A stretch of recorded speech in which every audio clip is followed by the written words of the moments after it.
Thank you very much for coming in. I hadn't actually watched your videos. I have now. I've watched a few of them. I'm aware you've got a massive following. You've got nearly 1 million YouTube subscribers. You're an influential person and you have a lot to say about this issue, obviously. So I thank you for coming in, but I'm not too cowardly to talk to you. I don't have a horse in this race. I think I've tried to straddle a divide of being fair-minded with all sides. I've had all voices on the show. I commend you for that, actually, to be honest, for bringing me on. But do realise I did caveat that with on fair ground. So let's hope that this interview is conducted. I intend to be completely fair. Yeah, sure. I promise you, because all I want to get to here is a real sense of what is going to happen. We can all look back at. We can all look back. Let me just. We can all look back. Before that, Piers. Yeah. Sorry, if you want to say fair grounds, you introduced me as a Palestinian controversial. I actually corrected myself. Right. So I said pro-Palestinian. I meant to say pro-Palestinian. So why did the word controversial come into play? I think you're controversial. So are you. Yeah. I wouldn't deny So is that. the ambassador. Why didn't you introduce her in that manner? I'm happy to say that to many people, her views would be controversial. So why didn't you introduce me as the Oxford graduate? Do you want to be introduced as that? Yes. OK. Or an Oxford graduate. Go ahead. OK. No problem. You can be introduced as anything you like, frankly. It makes no difference to the debate. Let me ask you this. Where were you when you heard about what happened on October the 7th? I was at home. What was your reaction when you heard? I was actually very sickened by it. And this is something I do want to put on the table because I think it's fair for people to know this. In our religion, we do not believe, okay, as a Muslim, I am a Muslim, and I do not believe in the killing of any man, woman or children, non-combatants. That is not despite the religious teachings. That is because of the religious teachings. So in terms of condemning Hamas and just jumping straight into it, I condemn not only Hamas, but any other entity, okay, wherein it's proven that this has been done, that the killing of combatants has been done. Therein, I condemn any party that does it. Any party that kills people or strikes at people where it's more probable than not that it will hit a civilian target, I condemn them. And that's why I condemn the IDF.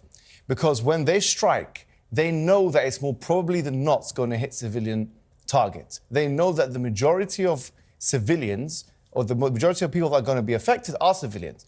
We know that from the various operations that have been conducted. We know that because now in Gaza you find that there is a blockade, as you know, for 17 years, but also they're stopping them from electricity, water, which is a war crime under Geneva 4 of the Geneva Convention, Protocol 4 of the Geneva Convention. So this is something I'm surprised you didn't actually mention to the ambassador. But I did. You didn't say it's a war crime. Well, I think it's an arguable point whether it's a war crime. OK, let me ask you now then. They are saying, Israel, at the moment, Israel is adamant they are not breaching war crimes, right? It will be determined. But if we could, well, it will be determined whether that's the case. No, sorry. What is it? That's incorrect. Mohammed, let me make a point to you back on that.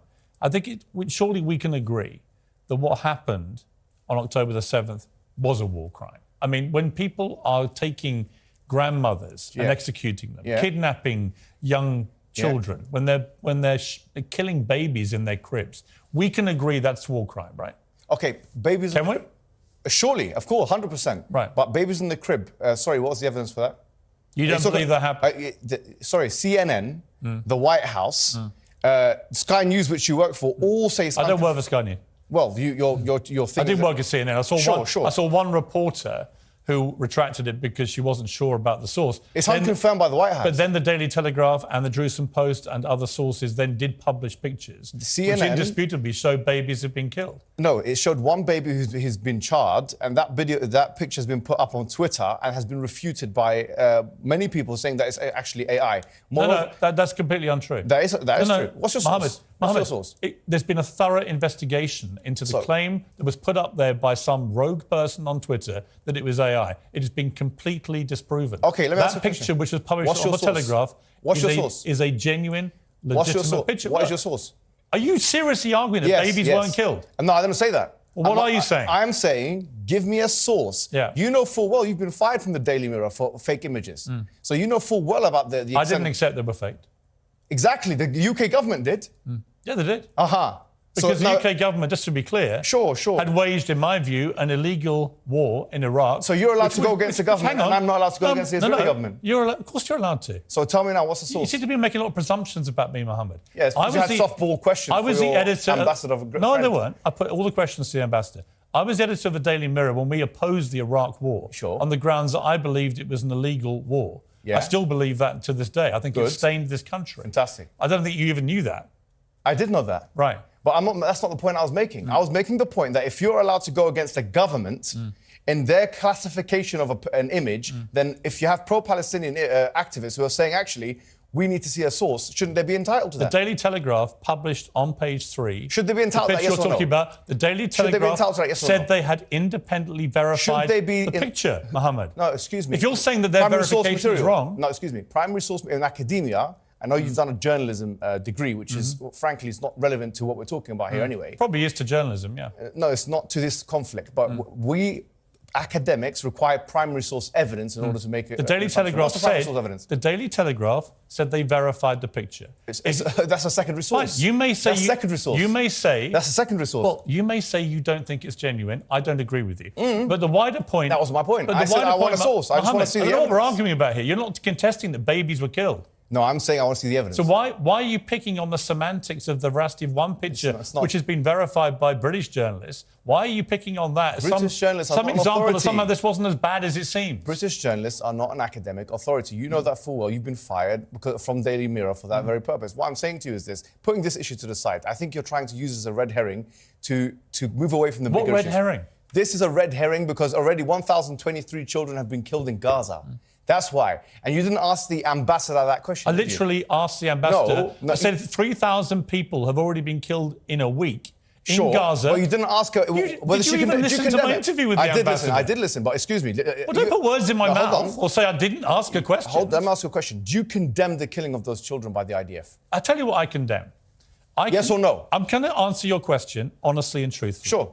And because I've tweeted about this, right? Oh, okay. I think that what happened on October the 7th was one of the worst atrocities I have ever had to read about or watch on video. It happens every day in Palestine. No. So why do you care about that? It actually doesn't. It doesn't. It does actually, yes. No. The Israeli forces... I've got the stats for that. Israeli forces do not go... Cast-led, wait a minute, protective Mohammed. edge. Go and check it out. Mohammed, Israeli forces... Cast-led, protective edge. Israeli forces don't go into Gaza on one day and grab grandmothers and kill babies in their beds. Okay. And hold on. Rape and abuse women. So, rape, is there any evidence for that? It's been multiple reports in multiple mainstream media publications. Well, you're going to sit here and deny everything, right? No, I'm not denying anything. You are. No, I accept that some civilians have been killed. I do accept this. And I already said... You don't believe any of the reports that women were raped? No, I didn't say that. I said that it's still to be do you think they were raped? No, I don't know. It's like the Russell Brand thing. You said you don't know, you need to see the evidence. So why do you apply two different standards? Okay, so when it's Israel, we know they're raped. When it's Russell Brand, you don't know because you're friend. No, it's been reported by legitimate news sources. When it's Israel, you know they're raped. But when it's Russell Brand, you don't know. Them. When it's Russell Brand, you don't know if they're raped. There's no comparison between Russell Brand and what's happened. It's the same thing. It's a rape allegation. Why are you stuttering? I'm not stuttering. You are stuttering. You don't have anything to say. You're contesting every single thing that I'm saying. Yeah, that's and I'm saying to you, argument. At the end, 1,300 people were brutally 2,000 people have been killed on the other side. Abused. 2,000 people have been killed on the other side. I said that to the ambassador. Okay, but do you condemn that, yes or no? I don't think... So you refuse to condemn? No. You do refuse to condemn? Why are you putting words in my mouth? Because you're not condemning it, are you? What do you want me to condemn? Okay, excellent. What do I want you to condemn? Yes. I want you to condemn the fact that the IDF, knowing that it's more probable than not, pressing buttons from the sky, killing innocent civilians, 1,000 of them children, that is a war crime and that is not acceptable morally. Just like you condemn the other one. Is it condemnable or not? I believe, given the scale of what Hamas did on October the 7th, Israel is entitled to kill children. No, that's not what I said. Go ahead. They're entitled to defend themselves with force. Okay, excellent. Then the question becomes, Mohammed, it's an interesting debate. Sure. If, as it seems to me, you believe too, Hamas are not a force for good, do you believe that? Well, I think that anybody who kills children and those elements of Hamas who are killing children... Right, so we can agree. So we agree. So my point is, if Israel's purpose is to rid the world of Hamas after the atrocity of October the 7th, how do they do that, given that Hamas embeds itself in civilian areas in the way that it does? Everyone knows that in Gaza. Okay. How do they do that in the surgically clean way that you seem to think they should be doing? Okay, can I say... How do you not kill civilians? Beautiful. I don't like any civilian death. Do you mind if I answer the question? I don't endorse any civilian death. Well, no. You don't condemn it, though. Hang on. Yeah. No, and here's why. Because I support Israel's right to defend itself. Beautiful. Now, can I say something? No, one more point. So then you can reply. Sure. But the question then becomes, what is proportionate? Okay. What is a proportionate response? Okay. I don't have the answer. Excellent. Because I don't know what a proportionate response to 1,300 murders is. when 260 young people at a music festival, most of them peace-loving people enjoying themselves at a festival, when they get slaughtered by people paragliding in with machine guns, I don't know what the proportionate response is. Piers, let me respond to you. So can you tell me? You've spoken for about 2 minutes. You didn't do that with the ambassador, by the way. I'm just showing you're saying fair. But you're not being fair. I've said what I want to say. So let me paint a picture. I will be fair. Sure. I'm genuinely interested in what you have to say. All right, excellent. You're from Irish descent. You know that there was an IRA in Belfast and so on. Okay, so let me ask you a question now. If there was IRA in Belfast and they were occupying council properties and so on, and then we have a plane of RAF going to destroy that council property, destroy all of Belfast, flatten it, as one representative said, got live. The IDF said that. One of the IDF members said that we will flatten it completely. That's what we want to do. We don't care about accuracy, he said. We care about damage. That's what he said. You didn't question her about that. But anyway, if the RAF were to then go into Belfast and flatten, as the IDF and these guys want to do, if they want to flatten Belfast with all the white people, I'm going to use the term white, all the white people, council estates living in there, with the excuse that we're doing it because it's proportionate defence to the terrorists. What would you say about that? Here's what I would say to you. Is that acceptable or unacceptable? Here's what I would say to you. Yeah. The IRA committed a series of atrocities over numerous decades. They targeted, in their eyes, military and political targets. They usually gave some form of warning, not always. Okay.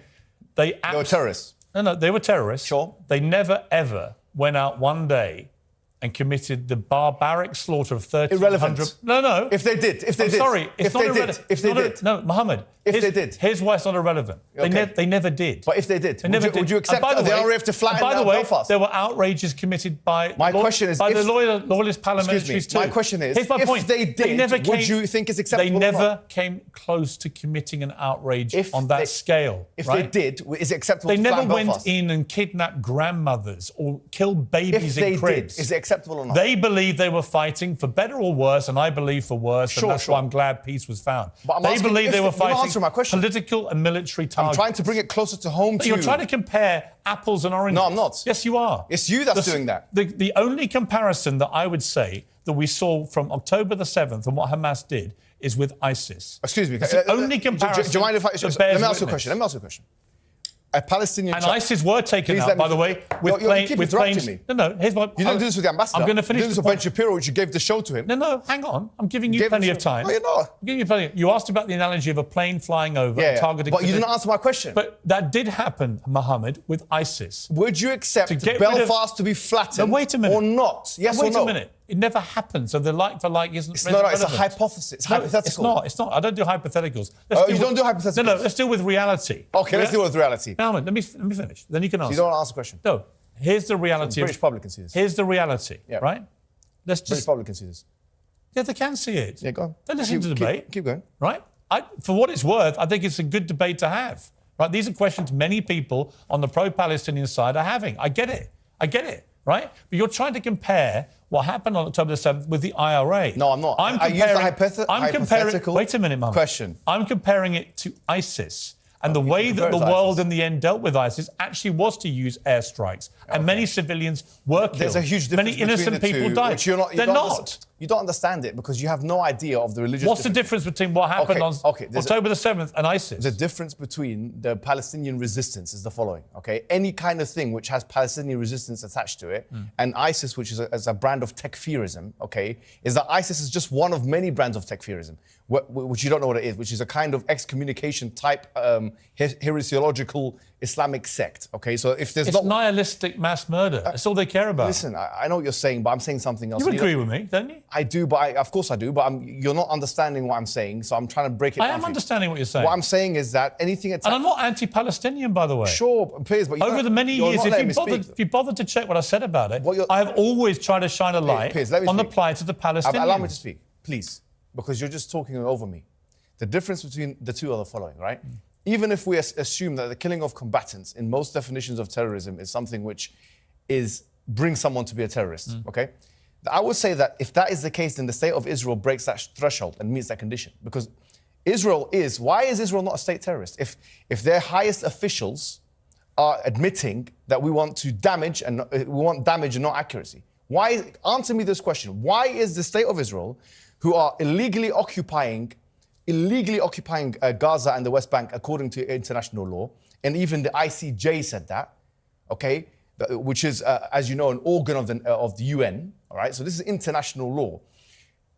They're occupying, they're seizing, they're bombarding, they're indiscriminately killing, and they're blocking the supply lines. They're using white phosphorus. They're doing what you call mowing the grass, which is every couple of years, every few years, they're killing the Palestinian people. Let me I want to understand what differentiates an Israeli in the sky pressing a button, killing the civilians, from somebody in any terrorist organization shooting the people. Because what differentiates it? Israel will say it has a right to defend itself. So will the terrorists? Right? That's what Osama bin Laden said. And they will. That's exactly Osama bin Laden's argument. No, it's not though. Yes, Hamas, it is. I read his fatwas. Hamas aren't defending themselves. Bin Laden wasn't defending himself. Define defense. Bin Laden was trying to kill as many of the enemy as possible. Let me ask you a question. How could it be that an occupier is defending itself in the first place? The notion that Israel is defending itself is as absurd as the notion that the rapist is defending itself from the victim. Because Israel is the occupier. You haven't asked me. Hold on. Excuse me, let me finish. Just let me finish. An occupier by international law definition means that they are already in an offensive posture. If they're in an offensive posture, if someone brings you to Piers Morgan, grabs you by the thing, throws you into your bathroom, you're in your bathroom, you're screaming, and they're eating food, having a good time. One day you come out of your bathroom, you try and fight one of them, who's defending who from who? Mohammed, How can you self-defend when you're occupying? Answer me this question. Let me speak now. No, but answer the question. Let me speak. Answer the question first. Fine, I'm going to speak. Yeah. Let me answer. Yeah. I believe that Israel's made a number of bad choices. That's not answering my question. Wait, I'm telling you what I think. You're not answering my question. Telling you what I think. Sure, go ahead. Okay? I don't think Israel's been perfect at all, right? You said they had the moral high ground. I think a lot of the decisions Israel's taken are wrong. I think Benjamin Netanyahu, by the way, his attempts to usurp the power of the Supreme Court this year in Israel has been a complete disaster. Do you condemn them from killing civilians or not? I do not. I will defend them this week. Yes or no? Wait. Yes or no? I will defend them this week in defending themselves against one of the worst terror attacks ever. So you can kill civilians for that? You can target Hamas. Can you target? No, hold on. And if Hamas, the controlling, governing, ruling body in Gaza, hide amongst the public, this is a false flag. Members of the public will die. You're talking about fallacies. This is called the Moat and Bailey fallacy, which is that you're trying to defend one controversial idea by using another. It's Moat and Bailey fallacy. You can check it up in your own time. The point is this. I'm not asking you whether Israel has a right to defend itself. We've already said of the logical and legal impossibility. The logical and legal impossibility of an occupying power, according to international law, of actually defending itself because it's already... Let me finish. It's already in an offensive posture. Now, I'm saying this. If it is the case, you're just saying it's defending itself against Hamas. Is the only way to defend itself against Hamas by dropping bombs in the most densely populated area, one of the most densely populated areas in the world? Is that the only way? It's a false dichotomy. You're creating a false dichotomy. They could do surgery. They can do insurrection. They can go in and they can target We're going to take a short break. I'm going to keep you here. I want to finish this. I want to give you the time. I think it's an important debate, an important conversation. Sure. But you have to answer my questions. I will. We'll come back. Yeah, but actually you have to answer mine. It's my show, actually. I can answer you. For the record, you can ask me as many questions as you want, but I'll tell you what I think. I've answered all your questions. We're going to take a short break. We're going to come back and we're going to finish with a few more minutes. Welcome back to Piers Morgan says, well, Mohammed Hijab is still with me. Mohammed, we've had a lively debate. I knew it would be a lively debate. This is a very important issue. It's a passionate issue. People on both sides. If I tweet about anything, doesn't matter what I say. One side, if I'm even remotely sympathetic to them, the other side, poor abuse and vice versa and so on. Let's try and cut through it all and get to what happens here. How do we find peace in the Middle East? I've been covering Israel-Palestine since I've been a journalist, 3 decades. And it seems to me we're as far away now as we've ever been. How do you think we get to a place of peace? You'll be surprised. Look, even Hamas, some 4 or 5 years ago, they even agreed to the 1967 lines, the borders. And what you have to understand, that this cannot be scapegoated on Hamas, because before Hamas's existence, this was still going on. This was going on before Israel's existence. But do you believe in a two-state solution? No, I believe in... Look, even Hamas was proposing a two-state solution. But do you believe in it? Look, there's advantages and disadvantages. This is a different... I don't know. I mean, it's a difficult one. Could you imagine 2 states next to each other living in peace? Palestine, Israel. Look, it's a possibility. I mean, as I say, even Hamas was saying that that's a possibility. I mean, this was 4 years ago. But what I want to bring to your attention is that nothing can happen if the international body or the UN becomes a toothless agency. In 2018 to 19, when actually 221 people were killed on a peaceful protest in Gaza. It was called the Great March of Gaza. 220 people died. Hamas didn't shoot a bullet. No rocket was launched, yeah? So 220 people died, and this is even mentioned by the UN and these kind of agencies. They tried to bring it up, the Palestinian Authority, they tried to bring this up to what we call the ICJ, which is part of the UN, okay?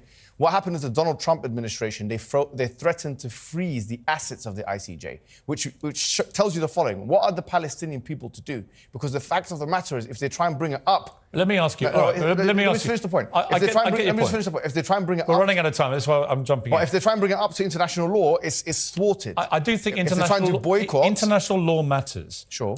I just don't believe that any peace can be achieved with Hamas in charge. Do you? Before Hamas... Now, after what happened last weekend. Forget about last weekend. Last weekend is... Can't forget about last weekend. No, it's not. Before last weekend, before Hamas in 1987, this was still going on. But not on this scale. And worse. No, it wasn't as bad as this. What are you talking about? What happened on October 7th sorry, that shows ignorance was of the history. single worst assault on a populace since 9/11. It was. Yom Kippur War was 2,600 people died, by the way. 1973. That's false.